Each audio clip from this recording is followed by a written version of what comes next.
الحاج اللي بيحصل فينا الميه والنور بقوا الكتروني والدفع مقدم والتراب هدوها والشوارع عاملين لها رسوم وكل حاجه غليت يا حاج. مش عايزيننا ننزل من البيت، احنا كده مش قادرين نعيش. ومال يا اخوي نستحمل. احنا في مرحله انتقاليه من النظام الاشتراكي الى النظام الرأسمالي، السوق الحر المفتوح يعني. عايزين نحقق فرص عمل للشباب، نقطع البطاله يا اخي. يا حاج عبد الستار احنا جيل عشنا عمرنا كله مراحل انتقاليه. اتولدنا لقينا شقلباز على الملكيه وقالوا لنا الملكيه وحشه والجمهوريه حلوه، قلنا ماشي. قالوا لنا الرأسماليه وحشه والاشتراكيه حلوه، قلنا قشطه. وعلى ما حفظنا النشيد وتعلمنا الاغنيه وفهمنا الفيلم وعرفنا ان علي بن الجنايني ممكن يتجوز انجي بنت الباشا، فجاه قال لك لا الرأسماليه حلوه والاشتراكيه وحشه. علي بن الجنايني ياخد هنادي بنت عمه عشان يستر عليها، وانجي بقى تتجوز تامر لانه من مستواها. وشقلبونا يا حاج ودورونا ودوخونا يا لمونا دوخونا. قلت لك مش محتاج محامي. اتفضل يا شويش حنفي. انت يا ابني خايف لا اكسب القضيه؟ من ناحيه اطمن، هخسرها 99% هخسرها، وهيحكموا عليك وهيكون حكم قاسي قوي، وللمره المليون هيقولوا عليا محامي حمار. نعمل ايه؟ اسمتنا كده، حمار بيترافع عن حمار. طب لما انت عارف انك هتخسرها جاي ليه؟ تنفيذا. تنفيذا ليه يا ولد؟ كلمة حلوة نقولها، صحافي يلقط مننا لمحة نظيفة، قاضي تفلت منه كلمة شجاعة. هي تنفيذا للكل. زمن يبرروا فيه انهم يرموا البومب على دماغ ناس مالهمش دعوة بالحرب خالص وعايزنا نكسبها. زمن بتتشوي فيه الناس في الافران عشان لون جلدها احمر ولا اسمر ولا عينيها مسبسبه وعايزنا نكسبها. زمن بيلموا فيه ولاد الناس سن 16 و17 سنه ويدفنوهم تحت الرمل باسم الحريات الاربعه وعايزنا نكسبها. زمن بيكسبوا فيه فرد واحد 5000 جنيه في دقيقه ويغلوا على التاني اجره الترمايه وعايزنا نكسبها. كل اللي اتمناه انهم يخففوا عنك الحكم.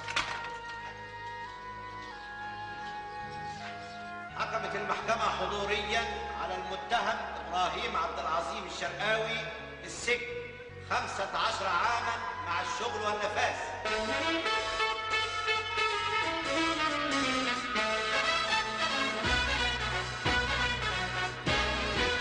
أنا فالح في حاجات كتير قوي، بس أنت اللي مش عايز تفهمني. طول عمرك فالح في الخيبة. بقى الخيبة اللي بتكسب دلوقتي.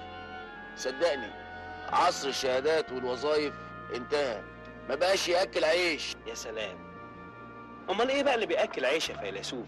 تفتيح المخ. احنا في عصر تفتيح المخ. انا اصلي كنت جاي علشان اختم ورق ولادي. كنت عايز انقلهم من مدرسه بعيده عن البيت لمدرسه جنب البيت،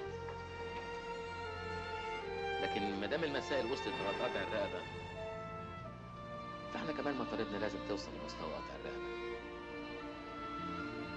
انا طول عمري بسمع كلام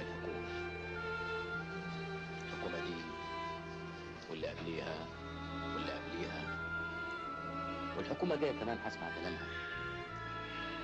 اصل افرض ما سمعتش كلام الحكومه هيحصل ايه؟ ولا حاجه، هشرب البحر. بروح شغلي محشور وبرجع منه محشور. بركب الاتوبيس ببقى فرحان، بقول سبحان الذي سخر لنا هذا. الاسعار نار ومال، ما العالم كله مولع نار. ما عنديش عيال كتير، بسمع كلام الحكومه في تنظيم الاسره. ما عنديش غير ولد وبنت، والحمد لله كويسين متفوقين. اي نعم الفصل فيه 84 تلميذ، والعيال بيجوا مفرهدين من المدرسه مدروخين وشهم اصفر من الكدمه والهواء الفاسد اللي موجود في الفصل، لكن الحمد لله كويسين. مفيش حاجه تعباني غير رغيف العيش. بقف في صف طويل عريض بتعذب لغايه ما بلاقيه، وبتعذب كمان وانا باكله. انا زيكم بالظبط، ماشي جنب الحيط راضي وقانع.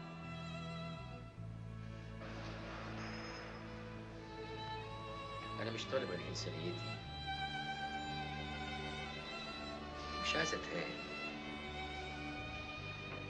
مش عايز اتهان في البيت ولا في شغلي ولا في الشارع.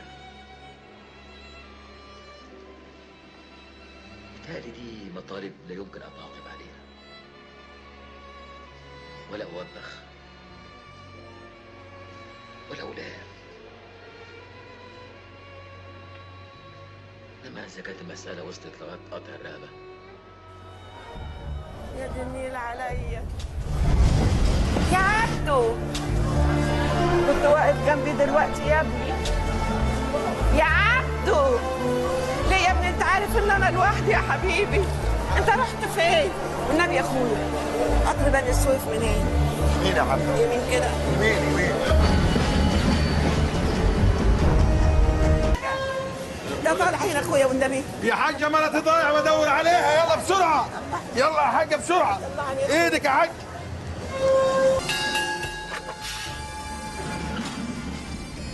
مساء الحب، مساء الحب، مساء الحب، مساء الحب، مساء الحب، مساء الحب، عبدو مساء الحب، رسائل حب. ده العادي يا اخويا والنبي. ايوه يا حاج. بس رجلي وجعاني يا اخويا شويه. طب تعالي استريحي، اموريني يا حاج. اصل الواد عبده ابني مش عارفه طلع القطر ولا لسه. هو كبير ولا عيل يا حاج؟ لا يا اخويا ده كبير. اعمل معروف، الهي ربنا يسعدك تبص لي عليه، شوفوا ركب ولا لا. معهوش موبايل ارن لك عليه؟ لا ده على باب الله. شكله ايه؟ لابس ايه؟ اسم الله طويل واسمر ولابس فانلة بني. ماشي يا حاج، ابص لك عليه، تلاقيه بيدور عليك. جبنه طعميه بدل اللي هيفطر. رسائل حب. سندوتش. ايوه جبنه طعميه بدل اللي هياكل. لقيته يا اخويا؟ يا حاجه دورت على عبده ده في القطر كله ما لقيتوش، انت متاكده انه ركب القطر؟ والنبي انا عارفه، هو قطع لي التذكره واداني الورقه دي وقال لي لو تهنا من بعضينا ابقى اديها لاي حد يقراها وهو هيروحك وما شفتوش تاني. اشوف الورقه كده. بيقول لك يا حاجه اي حد يلاقي الست دي يوديه.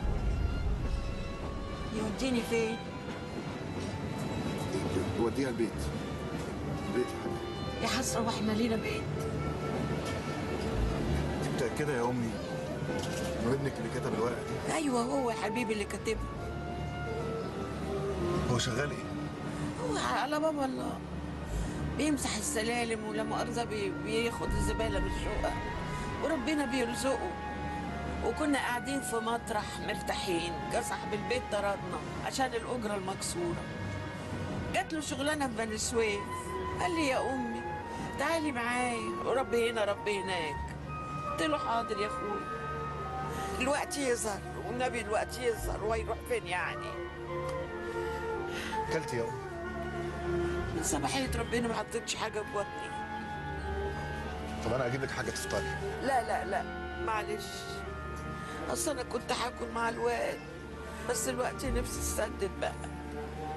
سيء عليك النبي يا اخويا، ودينا العنوان اللي هو كاتبه ده. الواد غلبان ملوش حد في الدنيا غيري. ان شاء الله يا حاج، ما تتحركيش انا هرجع لك.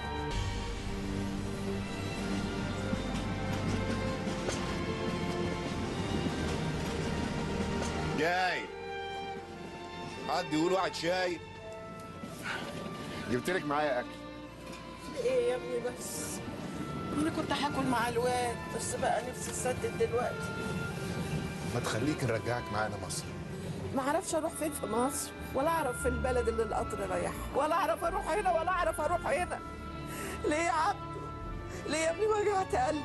ليه حيرتني يا عبدو؟ معقوله يا امي مالكيش حد قريبك كده ولا كده؟ افتكري. لا ليا بس انت عارف الزمان ده بقى ما حدش بيسأل في حد. بصي يا امي، انا هقول لك على الحقيقه. حقيقة ايه؟ ابنك كاتب في الورقه اللي سابها اي حد يلاقيكي يسيبك في دار المسنين. ايه؟ يقطعني. يبقى الواد زعل مني، اصل انا قلت له ان دواء السكر خلص. ما انا قاعده يا ابني من غير دواء بقالي مده. يقطعني. يا ريتني ما قلت لك يا عبدو، يا ريتني ما قلت لك يا حبيبي، انا السبب، زعل مني. ده هو ملوش حل، مفيش في الدنيا حد يعرفه غيري، انا اللي بغسل له هدومه. يا امي ابنك يا حبيبي انت زعلان علشان؟ طب انا خلاص يا ابني، انا رجلي والقبر، انما انتوا هتعملوا ايه في سنينكم السودة وايامكم المهببه دي؟